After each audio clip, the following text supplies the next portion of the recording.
मकबूल अहमद और आप देखना शुरू कर चुके हैं बनारस की आवाज़ न्यूज़ चैनल।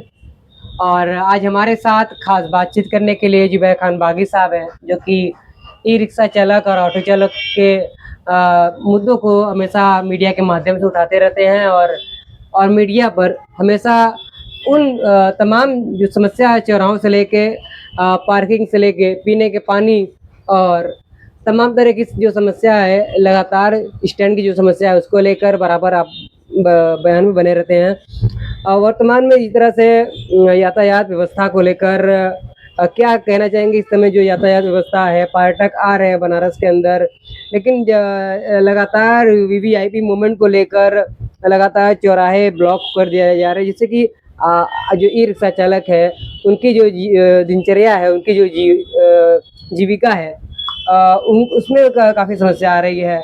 उनकी जो डेली की जो इनकम है, डेली जो उनको कुआँ खोदना है, पानी पीना है, उनके लिए एक बड़ी समस्या है वीवीआईपी मूवमेंट।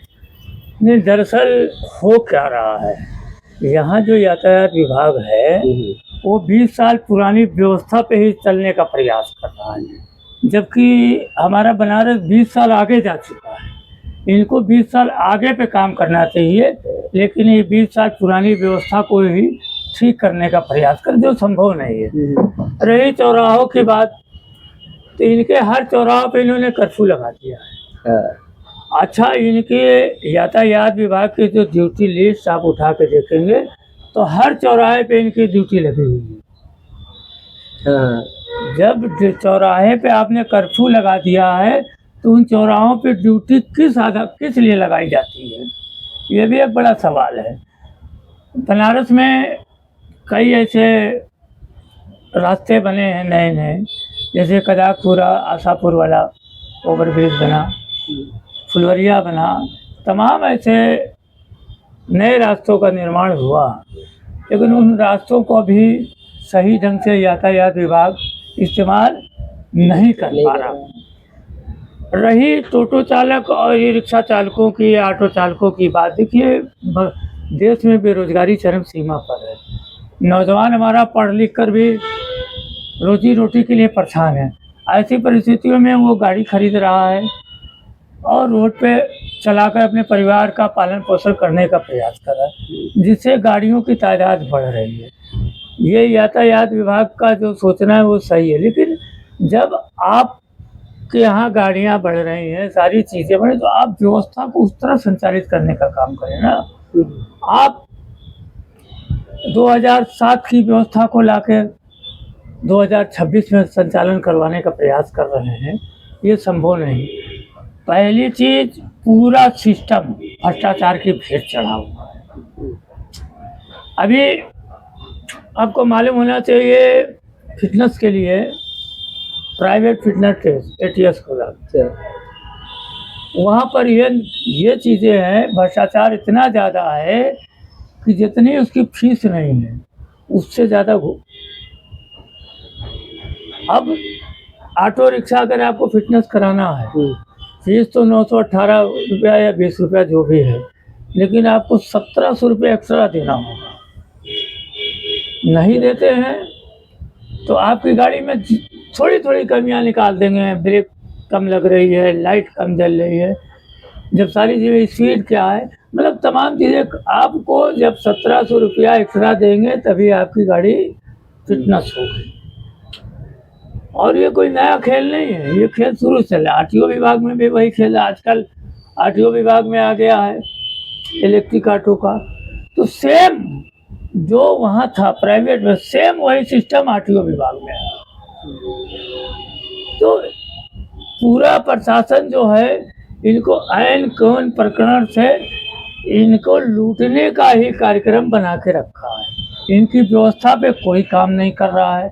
नगर निगम को ले लीजिए आप, हर साल करोड़ों रुपया पार्किंग शुल्क के नाम पर वसूलती है, और कागजों पे 22, 23, 98, 40, 42 पार्किंग स्टैंड है। लेकिन क्या बनारस में कहीं पार्किंग स्टैंड दिखता है? नहीं। कोई ऐसा चौराहा आप बता सकते हैं जहां नगर निगम के नाम पर चौराहे की रोडों पे दौड़ा दौड़ा के पैसा ना वसूला जाता हो?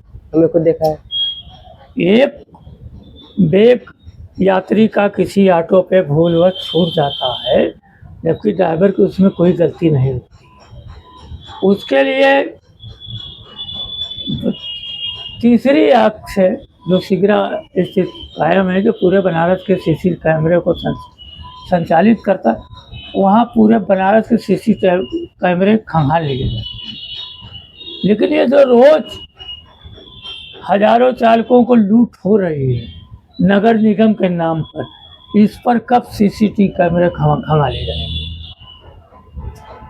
हमारे सीपी महोदय काम बहुत अच्छा कर रहे हैं, लेकिन केवल चालकों को कमियों पे ही अभियान चलाएंगे। चालकों की कमियों पे अभियान चलाया जाएगा और चालक को लूटने वाले पे अभियान कब चलाया जाएगा, मुझे ये आज तक समझ में नहीं आया। वही आप बनारस का कोई चौराहा ले लीजिए, नगर निगम के नाम पर खुलेआम लूट हो। बनारस का कोई रेलवे स्टेशन ले लीजिए, पार्किंग के नाम पर खुलेआम लूट हो।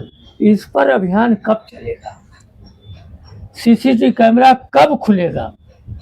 ये एक बड़ा सवाल है और प्रशासन के मंशा में ठीक नहीं लगती यातायात विभाग की।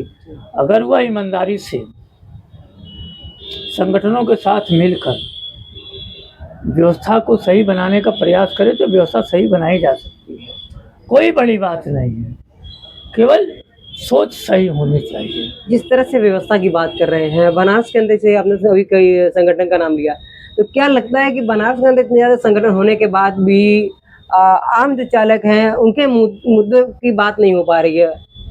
ऐसा लगता है हमें भी। ज़्यादातर संगठन जो हैं प्रशासन के एजेंट के रूप में काम कर रहे हैं, हकीकत यही है। और कुछ संगठन है जो ईमानदारी से काम कर रहे हैं, तो उनकी बात सुनी नहीं जा रही है। बात तो बराबर रख रहे हैं, हम लोग बराबर अधिकारियों से मिल रहे हैं, अपनी बात को रख रहे हैं, कंप्यूटर वाइज बना के दे रहे हैं, लिखित दे रहे हैं, लेकिन कोई सुनने को तैयार नहीं है। क्यों इतना निगलेक्ट नजरअंदाज किया जा रहा है? सवाल है कि प्रशासन अब लोकतंत्र की तरह नहीं, राजतंत्र की तरह काम कर रहा है। संविधान नहीं, राजा आदेश दे रहा है। दिक्कत यहाँ पे है, लोकतंत्र की जो जड़ें हैं उनको खत्म करके राजतंत्र की तरह चलाने का प्रयास किया जा रहा है। तो ऐसे में इस जो समस्या है या असुविधा है, इससे बाहर कैसे निकला जा सकता है? कहा ना कि देश के कानून सिस्टम, देश की व्यवस्था सदनों से तय होती है, सदन तय करते हैं, और सदन में चालकों का कोई नेतृत्व नहीं है, न चालकों का कोई अपना वहाँ वजूद है।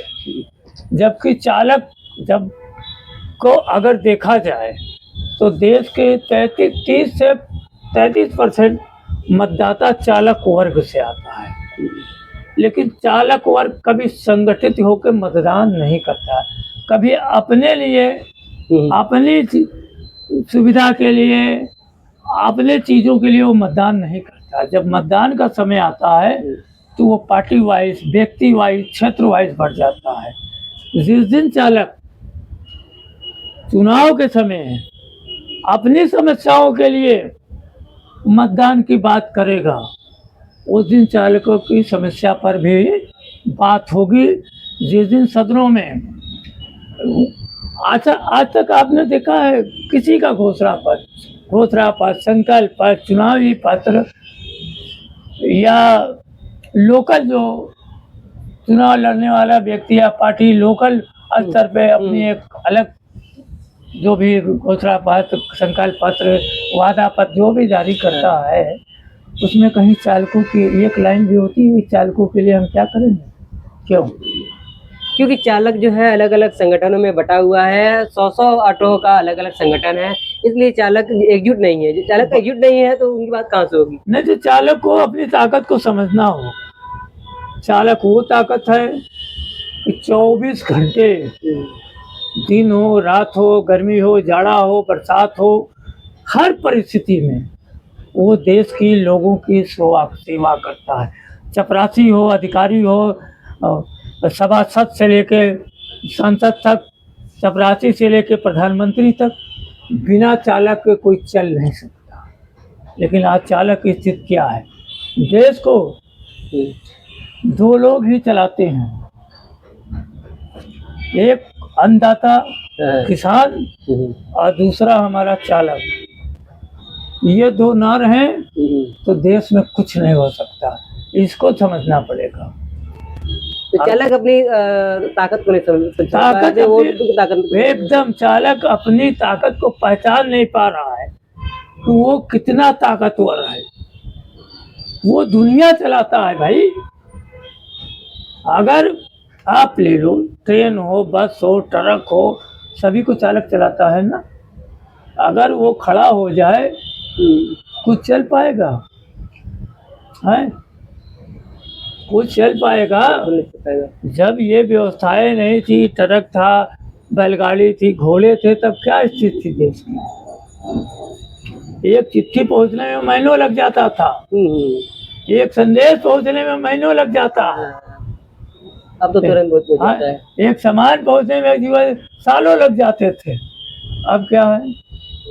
ये चालक की देन है ना।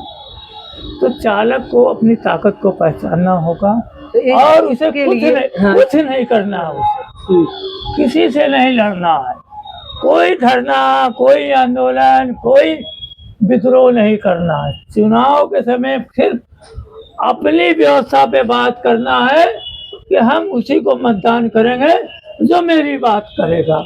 सारी समस्याओं का समाधान वहीं से निकलेगा। तो प्रशिक्षण और कहीं ना कहीं प्रशिक्षण और जागरूकता अभियान जो है, तमाम संगठन है, अगर से चाहे तो एक मजबूत वोटर बन सकते हैं। हाँ, इसके लिए हम बराबर अभियान चला रहे हैं। बराबर मैं इसको मीडिया में, सोशल मीडिया के जरिए, व्हाट्सएप के जरिए अपनी बातों को मैं पहुंचाने का प्रयास कर रहा हूँ। लेकिन केवल मेरे प्रयास से सफल नहीं होगा, इनमें सभी लोगों को आगे आना होगा और एक दूसरे को इस बात को पहुंचाने का काम करना होगा, समझाना होगा कि अगर अपने सम्मान और अधिकार, मेरा चालक को कदम कदम पे बेइज्जत किया जाता है, मारा जाता है, उसकी गालियां बकी जाती हैं, उसके आर्थिक शोषण किया जाता है। आप घूम के देख लीजिए, कहीं चौराहे पे हाथ जोड़ता हुआ चालक नजर आएगा, कहीं पैसा देता हुआ नजर आएगा, कहीं गालियां सुनता नजर आएगा। अगर इन सब से बचना है तो राजनीतिक ताकत बनना जरूरी है, क्योंकि देश को राजनीति ही चलाती है। वो तय करती है कि किसके साथ कैसा व्यवहार किया जाए। सदन में आपके मुद्दों को उठाने वाला कोई नहीं है। आपके मुद्दे सदन में उठेंगे तब वो दुनिया में जाएंगे, तब जाके लोगों के कान में जूं ही रहेगा कि नहीं, ये भी एक लोग हैं हिंदुस्तान में, ये भी मतदान करते हैं, इनके साथ भी ज्यादती हो रही है। अगर हम इनका साथ नहीं देंगे तो ये मेरा साथ नहीं देंगे। लेकिन जब संगठित होंगे तब ना, जब अलग अलग संगठनों में बटे रहेंगे तब कैसे होगा? ये आज मुमकिन है? ये सोच करके ये संगठित नहीं होंगे, हम प्रयास करना छोड़ दें तो ये तो संभव है नहीं। मैं प्रयास करूंगा, हो सकता है जब गांधी जी